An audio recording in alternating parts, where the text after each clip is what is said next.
জয়পুরহাটের কালাই উপজেলার ৫ ইউনিয়নে এবার আওয়ামী লীগ, বিএনপি ও জাসদ সহ স্বতন্ত্র প্রার্থীরা ভোটারদের মন জয় করতে ব্যস্ত সময় কাটাচ্ছেন। নির্বাচন ঘিরে প্রতি ইউনিয়নে প্রার্থীরা প্রতীক নিয়ে ভোটারদের দ্বারে দ্বারে ঘুরছেন সকাল থেকে রাত পর্যন্ত।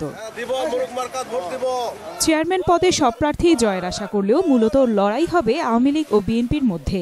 তারপরও বসে নেই অন্য প্রার্থীরা, দিচ্ছেন নানা প্রতিশ্রুতি। জয়লাভ করলে আমি রাস্তাঘাট এবং ড্রেন এগুলি উন্নয়ন করব। যতটুকু উন্নয়ন করেছি আরো উন্নয়ন করব। এই উন্নয়নটা অব্যাহত থাকবে ইনশাআল্লাহ। একটি সুন্দর সমাজ ব্যবস্থা গঠনের জন্য আমি সর্বোপরি চেষ্টা করব। আর ভোটাররা বরাবরের মতোই খুঁজছেন সৎ ও যোগ্য প্রার্থী। যোগ্য, সৎ, নিষ্ঠাবান কর্মী এই ধরনের একজন প্রার্থীকে আমি ভোট দিতে চাই। আমাদের পাশে যায়, সুখে দুঃখে থাকবে, সেই প্রার্থীকে আমি ভোট দিব। কাজ করবে, আমরা বেঁচে তাকে আমরা ভোট দেব। এদিকে নির্বাচন সুষ্ঠু করতে এরই মধ্যে সব প্রস্তুতি নেওয়া হয়েছে বলে জানালেন উপজেলা নির্বাহী কর্মকর্তা।